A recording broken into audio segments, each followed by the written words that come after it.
So hey everyone, this is me Ekta Mishra. ये हमारा lecture 5th है ह्यूमन रिप्रोडक्शन चैप्टर का। तो बेसिकली आज का हमारा टॉपिक है फर्टिलाइजेशन एंड इम्प्लांटेशन। ठीक है, तो स्टार्ट करते हैं अपने इस टॉपिक को। ड्यूरिंग कोपुलेशन यानी coitus, semen is released by the पीनस into the vagina insemination. ठीक है, देखिए क्वाइटस यानी सेक्स के टाइम पे जो पीनस होता है, ठीक है, जिसको पेनिस भी बोलते हैं, वो वजाइना के अंदर सीमन को रिलीज़ कर देता है और इस प्रोसेस को हम इंसेमिनेशन बोलते हैं। ठीक है, the motile sperm swim rapidly pass through the cervix, enter into the vagina and finally reach the ampullary region of the fallopian tube। अब देखिए वजाइना में स्पर्म है, वो आगे मूव करेगा और वो सर्विक्स से होते हुए एंटर करेगा कहाँ पे, यूथरस में, और फेलोपियन ट्यूब के एम्पुलरी रीजन में वो पहुँच जाएगा। ठीक है, the ovum release by the ovary is also transported to the ampullary region where fertilization take place. अब जो ओवम है वो रिलीज होता है ओवरी से और ट्रांसपोर्ट होता है एम्पुलरी रीजन में, जहाँ पे फर्टिलाइजेशन बेसिकली हमारा होता है। ठीक है, तो फर्टिलाइजेशन कहाँ पे होता है, फेलोपियन ट्यूब में। ठीक है, और फेलोपियन ट्यूब में कहाँ होता है, एम्पुलरी रीजन, जहाँ पे एम्पुला होता है। ठीक है, fertilization can only occur if the ovum and sperm are transported simultaneously to the ampullary region। ठीक है, अब क्या होता है, देखो फर्टिलाइजेशन क्या होता है, तभी हो सकता है जब ओवम और स्पर्म एक साथ ट्रांसपोर्टेड हो, कहाँ पे, एम्पुला रीजन में। ठीक है, तभी क्या होता है, फर्टिलाइजेशन क्या हो पाता है, संभव हो पाता है। ठीक है, this is the reason why not all copulation lead to fertilization and pregnancy. और यह एक मेजर रीज़न है, कारण है कि हर एक क्वाइटस फर्टिलाइजेशन नहीं कर पाता और जिससे प्रेगनेंसी नहीं हो पाती। ठीक है, the process of fusion of sperm with a ovum is called fertilization. तो जो प्रोसेस है फ्यूज़न के स्पर्म और ओवम के फ्यूज़न का, उसे हम क्या बोलते हैं, फर्टिलाइजेशन, और इसे हम सिनगैमी भी बोलते हैं। ठीक है, तो फर्टिलाइजेशन का सिनोनिम्स आप आज जान लीजिए, सिनगैमी होता है, सिनगैमी। ठीक है, अब आगे बढ़ते हैं। During fertilisation a sperm come in contact with zona pellucida layer of ovum. अब देखिए फर्टिलाइजेशन के टाइम पे स्पर्म ओवम के पास आएगा। ठीक है, अब ओवम की एक लेयर होती है जिसे जोना पेलिसीडा बोलते हैं। ठीक है, तो जब फर्टिलाइजेशन हो रहा होता है उस टाइम पे जो स्पर्म है वो ओवम की जोना पेलिसीडा लेयर के कांटेक्ट में आ जाता है। ठीक है, and induce change in the membrane that block the entry of additional sperm. तो देखिए फर्टिलाइजेशन के टाइम पे जैसे ही स्पर्म ओवम के पास आएगा, ठीक है, तो स्पर्म सबसे पहले ओवम की आउटर लेयर, जिसे हम क्या बोले, जोना पेलिसीडा, ठीक है, उसके कांटेक्ट में आ जाएगा। इससे जोना पेलिसीडा लेयर में कुछ चेंजेस होती हैं। ठीक है, जिससे वो एडिशनल स्पर्म की एंट्री को क्या कर देता है, ब्लॉक कर देता है। ठीक है, आगे बढ़ते हैं। Does it ensure that only one sperm can fertilize an ovum. ठीक है, और इससे यह एंश्योर हो जाता है कि केवल एक ओवम के साथ सिर्फ एक स्पर्म मिलेगा। ठीक है, तभी क्या होगा, फर्टिलाइजेशन होगा। ठीक है, the secretion of acrosome help the sperm enter into the cytoplasm of the ovum through the zona pellicida and plasma membrane। तो जब हम स्पर्म का स्ट्रक्चर पढ़ रहे थे तो बेसिकली वहाँ पे हमने देखा था कि स्पर्म के जो हेड पार्ट होता है वहाँ पे क्या मिलता है, एक्रोसोम मिलता है। ठीक है, तो अब इस एक्रोसोम के अंदर कई सारे एंजाइम होते हैं। मैंने पिछले वीडियो में आपको अच्छे से स्ट्रक्चर को समझा के बताया है, तो आप हमारा 3rd पार्ट वाला वीडियो देख सकते हैं। ठीक है, उसमें बारीकी से मैंने जो स्पर्म उसके स्ट्रक्चर को अच्छे से बताया है। ठीक है, तो बेसिकली क्या होता है, जो एक्रोसोम होता है उसके अंदर कई सारे एंजाइम होते हैं जो फर्टिलाइजेशन में हेल्प करते हैं। ठीक है, अब देखिए इस एक्रोसोम के अंदर जो एंजाइम है वो जोना पेलिसीडा लेयर को ब्रेक करेगा। ठीक है, साथ ही ओवम की प्लाज्मा मेम्ब्रेन को ब्रेक कर देगा, जिससे स्पर्म ओवम के साइटोप्लाज्म में पहुंच जाएगा और बेसिकली फर्टिलाइजेशन हो जाएगा। तो जो ये एक्रोसोम है इसका बहुत बड़ा रोल होता है किसमें? फर्टिलाइजेशन में, ठीक है। फर्टिलाइजेशन के पर्पज़ में इसका बहुत बड़ा रोल होता है एक्रोसोम का। अब आगे बढ़ते हैं। This induce the completion of mitotic division of the secondary oocyte। अब देखिए जो सेकेंडरी oocyte होता है वो मियोसिस के मेटाफेज सेकंड में रुका हुआ होता है, ठीक है। तो जैसे ही इसमें फर्टिलाइजेशन हो जाता है, मतलब जैसे ही स्पर्म सेकेंडरी oocyte के साथ मिलता है तभी जाकर माइटोटिक डिवीज़न कंप्लीट होता है, ठीक है।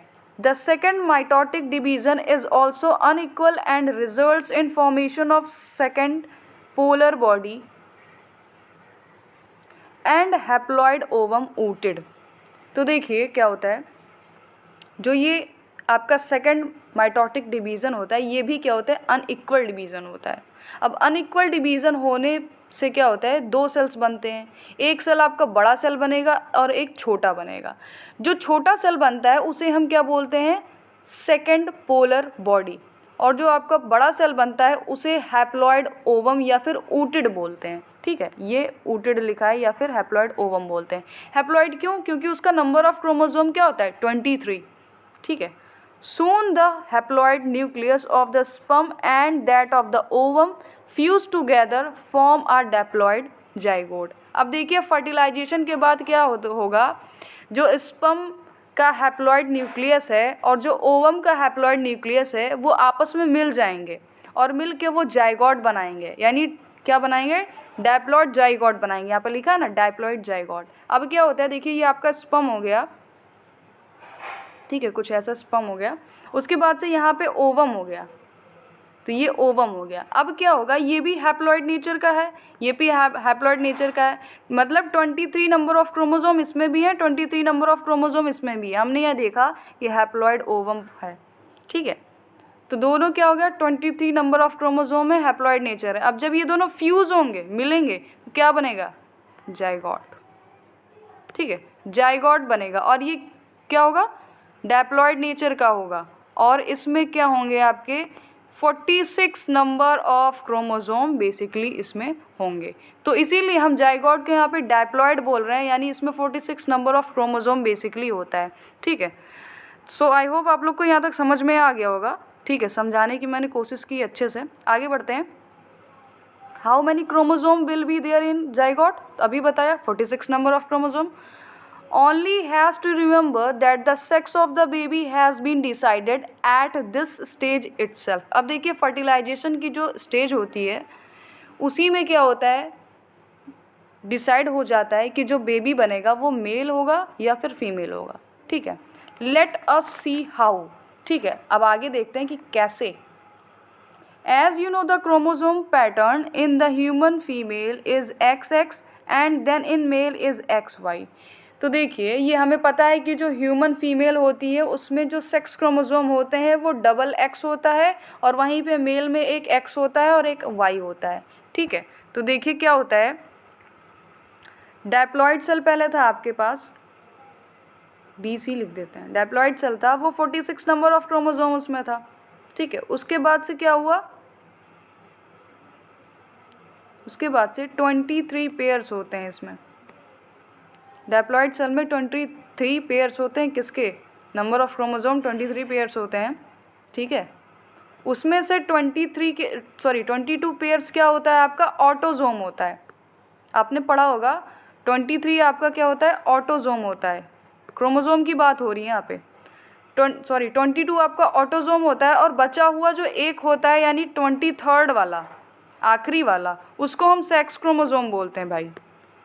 उस सेक्स क्रोमोसोम में क्या होता है, मेल में क्या होता है आपका XY होता है और वहीं फीमेल में XX होता है, ठीक है। तो बेसिकली आपको क्या समझ में आया कि जो कह रहे हैं डैप्लॉइड सेल है आपका, वो उसमें 46 नंबर ऑफ क्रोमोसोम होते हैं, यानी 23 का पेयर होता है।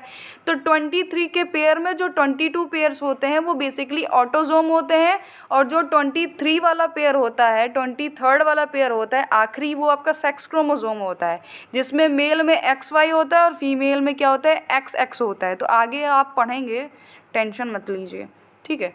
तो बेसिकली हम कहाँ पे थे, जैसे कि as you know the chromosome pattern in the human female XX, तो ह्यूमन फीमेल में XX होता है और मेल में XY होता है।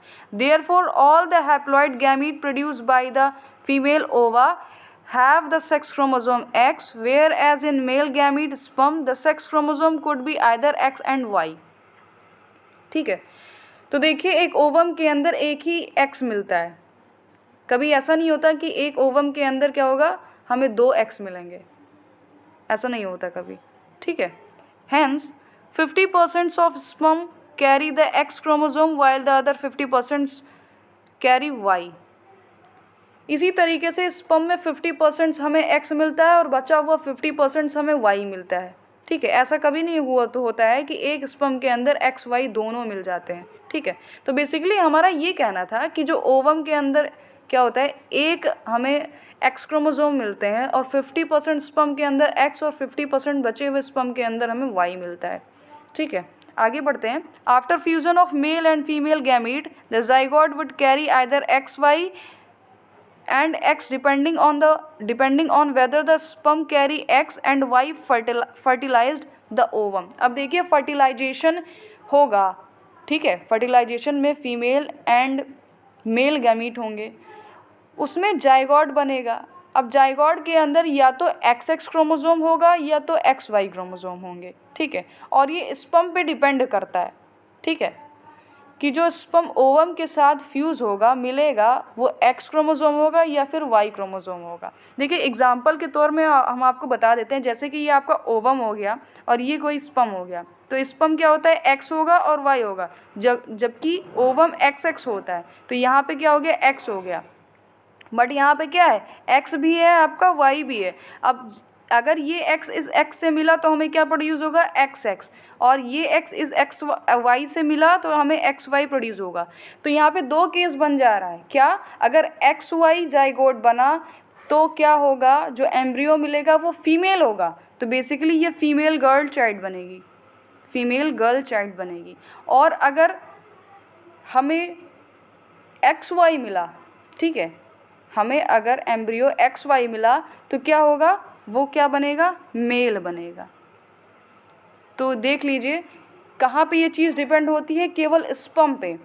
तो अगर हम कोई भी फीमेल होती है तो हम किसको दोषी ठहराते हैं भाई, मदर को, ठीक है, उस पर्टिकुलर औरत को बोलते हैं भाई कि तुम में कमी थी इसीलिए ऐसा हुआ। नहीं भाई, तुम्हारे स्पर्म में डिफरेंस है, उसमें तो XX मिल ही रहा है, तुम्हारे स्पर्म में एक X मिल रहा है, एक Y मिल रहा है, जिससे कि फीमेल गर्ल चाइल्ड और मेल बन जा रहा है, ठीक है। तो बेसिकली ये समझने वाली बात हो गई यहाँ पे। अगर जो समझदार होगा ना वो कभी भी किसी फीमेल को ब्लेम ही नहीं करेगा गर्ल चाइल्ड के लिए, ठीक है। आगे बढ़ते हैं। The zygote carry XX would be develop into a female. अभी बताया जो जाइगोट कैरी करता है XX वो क्या बनाता है, उससे फीमेल की डेवलपमेंट होती है, फीमेल बेबी बनता है, और जहाँ पे XY होता है उससे मेल होता है, ठीक है। आगे बढ़ते हैं।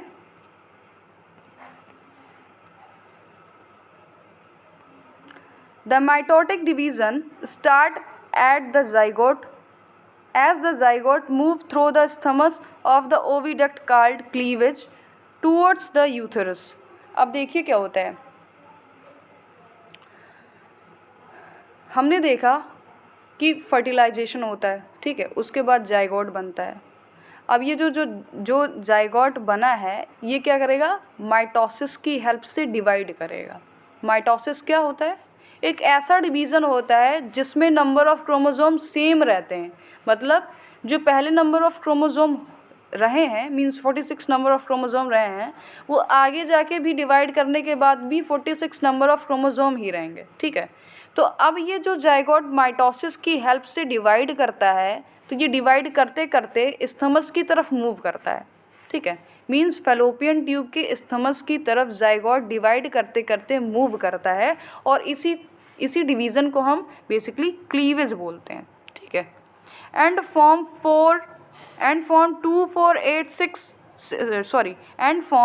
24816 daughter cell called blastomere. अब देखिए जैसे जैसे डिवीज़न होता जाता है तो इससे सेल बन रहे हैं, डिवीज़न होगा तो 1 सेल बनेगा, 2 बनेगा, 4 बनेगा, 16 बनेगा, ठीक है। तो डिवीज़न होते होते क्या होता है, सेल बनते हैं। तो सबसे पहले 2 सेल बनेगा, 4, 8, 16 ऐसे बढ़ते बढ़ते सेल्स बनेंगे और हर एक सेल को हम ब्लास्टोमियर बोलते हैं। यहाँ पे लिखा है ब्लास्टोमियर, तो हर एक सेल को हम क्या बोलेंगे, ब्लास्टोमियर बोलेंगे, ठीक है। आगे बढ़ते हैं। द एम्ब्रियो with 8 to 16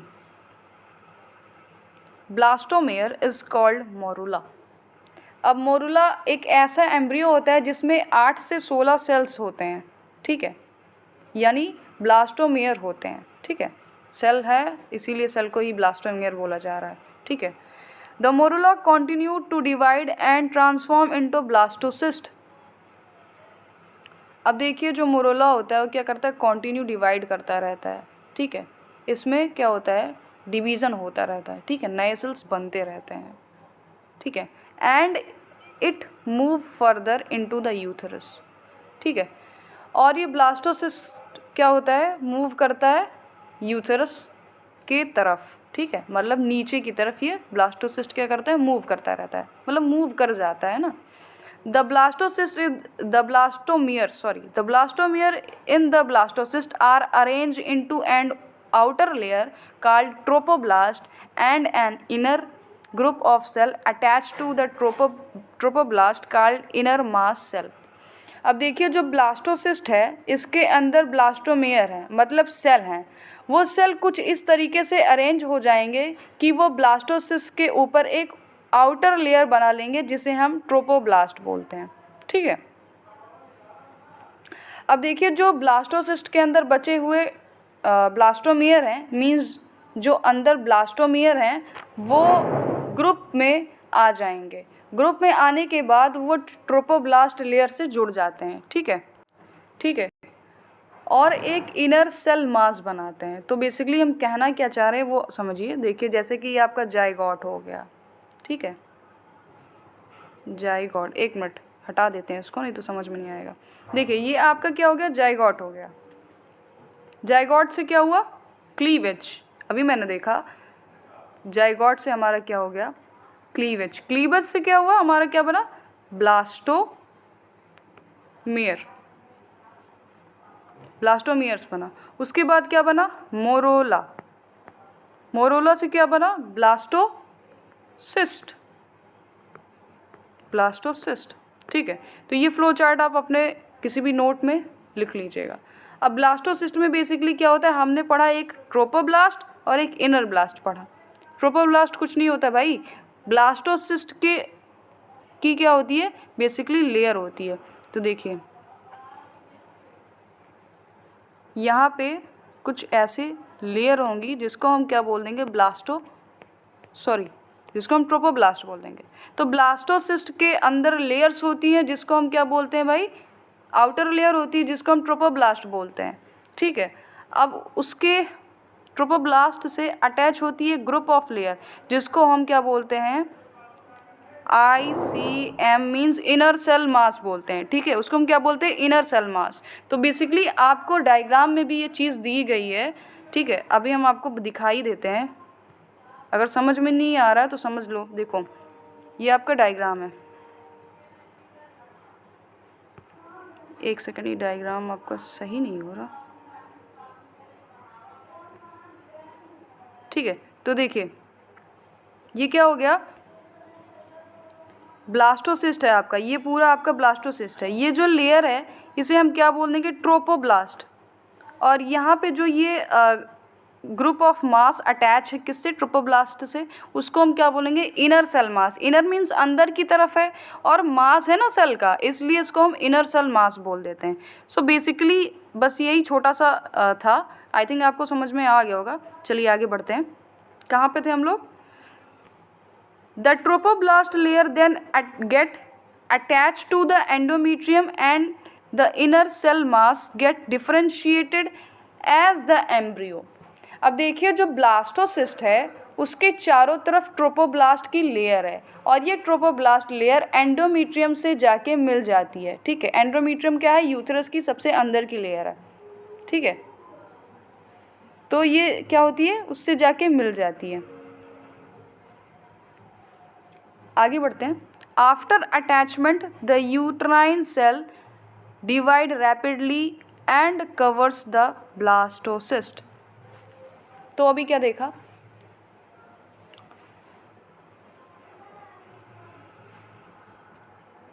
तो जैसे ही ब्लास्टोसिस्ट एंडोमीट्रियम के लाइन के ऊपर क्या होता है? अटैच होता है, तो जो यूथरस की सेल होती हैं वो रैपिडली यानी जल्दी से डिवाइड होती हैं और ब्लास्टोसिस्ट को कवर कर लेती हैं।